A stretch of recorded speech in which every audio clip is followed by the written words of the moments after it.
श्रीमद् भगवत गीता का 9वां अध्याय राज विद्या राजगुह्य योग भक्ति के सर्वोच्च ज्ञान और रहस्य को प्रकट करता है। इस अध्याय में कृष्ण सिखाते हैं कि अटूट विश्वास और समर्पण दिव्य अनुभूति की ओर ले जाते हैं। यह अध्याय भक्ति को सर्वोच्च मार्ग के रूप में रेखांकित करता है, जो परम सत्य को प्राप्त करने का मार्ग है। इस अध्याय में श्री भगवान कहते हैं, हे अर्जुन, क्योंकि तुम मुझसे कभी ईर्ष्या नहीं करते, इसलिए मैं तुम्हें यह परम गुह्य ज्ञान तथा अनुभूति बतलाऊंगा, जिसे जानकर तुम संसार के सारे क्लेशों से मुक्त हो जाओगे। यह ज्ञान सब विद्याओं का राजा है, जो समस्त रहस्यों में सर्वाधिक गोपनीय है। यह परम शुद्ध है और चूंकि यह आत्मा की प्रत्यक्ष अनुभूति कराने वाला है, अतः यह धर्म का सिद्धांत है। यह अविनाशी है और अत्यंत सुखपूर्वक संपन्न किया जाता है। कृष्ण अर्जुन से कहते हैं, हे परम तप, जो लोग भक्ति में श्रद्धा नहीं रखते, वे मुझे प्राप्त नहीं कर पाते। अतः वे इस भौतिक जगत में जन्म मृत्यु के मार्ग पर वापस आते रहते हैं। यह संपूर्ण जगत मेरे अव्यक्त रूप द्वारा व्याप्त है। समस्त जीव मुझ में हैं, किंतु मैं उनमें नहीं हूँ। तात्पर्य है कि यद्यपि भगवान सर्वव्यापी हैं और सर्वत्र उपस्थित हैं, किंतु वे भौतिक इंद्रियों द्वारा अनुभव गम्य नहीं हैं। जिस प्रकार सूर्य प्रकाश संपूर्ण ब्रह्मांड में फैला रहता है, उसी प्रकार भगवान की शक्ति संपूर्ण सृष्टि में फैली है और सारी वस्तुएं उसी शक्ति पर टिकी हैं। भगवान कहते हैं, तथापि मेरे द्वारा उत्पन्न सारी वस्तुएं मुझ में स्थित नहीं रहती। जरा मेरे योग ऐश्वर्य को देखो। यद्यपि समस्त जीवों का मैं पालक हूँ, भरता हूँ और सर्वत्र व्याप्त हूँ, लेकिन मैं इस विराट अभिव्यक्ति का अंश नहीं हूँ, क्योंकि मैं सृष्टि का कारण स्वरूप हूँ। भगवान इस तथ्य को समझाते हुए कहते हैं कि यद्यपि वे समस्त सृष्टि के पालक तथा धारण करता है, किंतु वे इस सृष्टि का स्पर्श नहीं करते। केवल उनकी परम इच्छा से प्रत्येक वस्तु का सृजन, धारण, पालन एवं संहार होता है। इस प्रकार भगवान भौतिक जगत से भिन्न है, तो भी प्रत्येक वस्तु उन्हीं पर आश्रित है। यहाँ पर इसे ही योगम ऐश्वर्यम अर्थात भगवान की योग शक्ति कहा गया है। श्री कृष्ण कहते हैं, जिस प्रकार सर्वत्र प्रवहमान प्रबल वायु सदैव आकाश में स्थित रहती है, उसी प्रकार समस्त उत्पन्न प्राणियों को मुझ में स्थित जानो। हे कुंती पुत्र, कल्प का अंत होने पर सारे प्राणी मेरी प्रकृति में प्रवेश करते हैं और अन्य कल्प के आरंभ होने पर मैं उन्हें अपनी शक्ति से पुनः उत्पन्न करता हूँ। संपूर्ण विराट जगत मेरे अधीन है। यह मेरी इच्छा से बारंबार स्वतः प्रकट होता है और मेरी ही इच्छा से अंत में विनष्ट होता है। हे धनंजय, ये सारे कर्म मुझे नहीं बांध पाते हैं। मैं उदासीन की भांति इन सारे भौतिक कर्मों से सदैव विरक्त रहता हूँ। हे कुंती पुत्र, यह भौतिक प्रकृति मेरी शक्तियों में से एक है और मेरी अध्यक्षता में कार्य करती है, जिससे सारे चर तथा अचर प्राणी उत्पन्न होते हैं। इसके शासन में यह जगत बारंबार सृजित और विनष्ट होता है। कृष्ण कहते हैं, जब मैं मनुष्य रूप में अवतरित होता हूँ, तो मूर्ख मेरा उपहास करते हैं। वे मुझ परमेश्वर के दिव्य स्वभाव को नहीं जानते। जो लोग इस प्रकार मोहग्रस्त होते हैं, वे आसुरी तथा नास्तिक विचारों के प्रति आकृष्ट रहते हैं। इस मोहग्रस्त अवस्था में उनकी मुक्ति आशा, उनके सकाम कर्म तथा ज्ञान का अनुशीलन सभी निष्फल हो जाते हैं। हे पार्थ, मोह मुक्त महात्मा जन दैवी प्रकृति के संरक्षण में रहते हैं। वे पूर्णतः भक्ति में निमग्न रहते हैं, क्योंकि वे मुझे आदि तथा अविनाशी भगवान के रूप में जानते हैं। ये महात्मा जन मेरी महिमा का नित्य कीर्तन करते हुए, दृढ़ संकल्प के साथ प्रयास करते हुए, मुझे नमस्कार करते हुए भक्ति भाव से निरंतर मेरी पूजा करते हैं। अन्य लोग जो ज्ञान के अनुशीलन द्वारा यज्ञ में लगे रहते हैं, वे भगवान की पूजा उनके अद्वय रूप में, विविध रूपों में तथा विश्व रूप में करते हैं।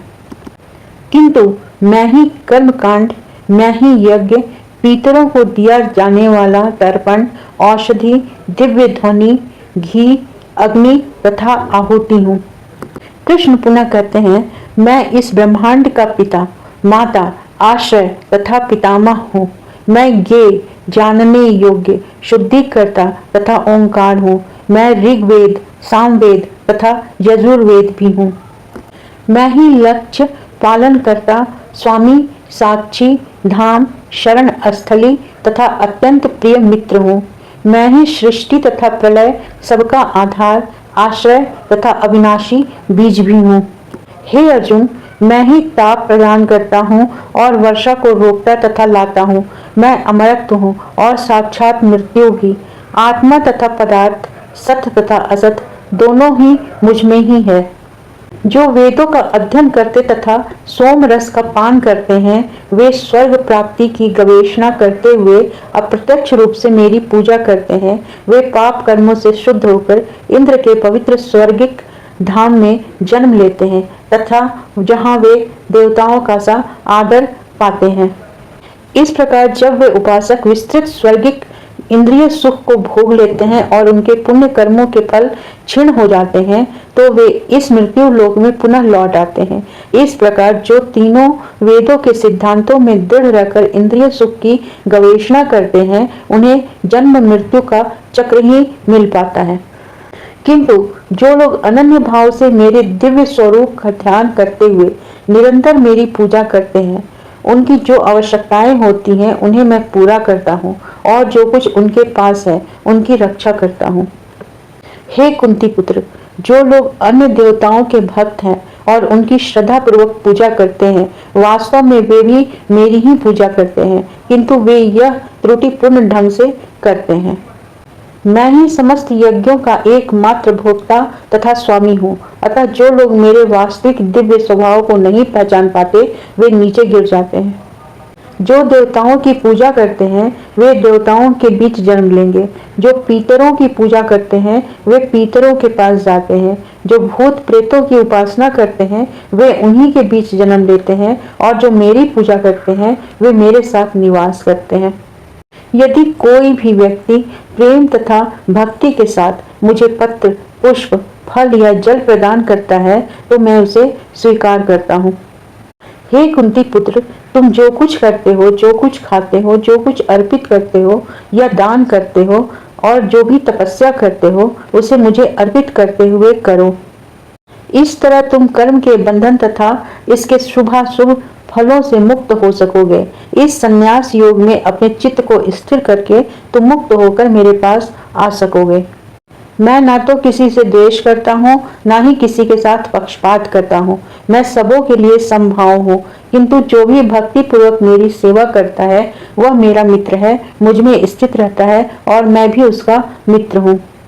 यदि कोई जघन्य से जघन्य कर्म करता है, किंतु यदि वह भक्ति में रत रहता है, तो उसे साधु मानना चाहिए, क्योंकि वह अपने संकल्प में अडिग रहता है। वह तुरंत धर्मात्मा बन जाता है और अस्थायी शांति को प्राप्त होता है। हे कुंती पुत्र, निडर होकर घोषणा कर दो कि मेरे भक्त का कभी विनाश नहीं होता है। हे पार्थ, जो लोग मेरी शरण ग्रहण करते हैं, वे भले ही निम्न जन्मा स्त्री, वैश्य तथा शूद्र क्यों न हो, वे परम धाम को प्राप्त करते हैं।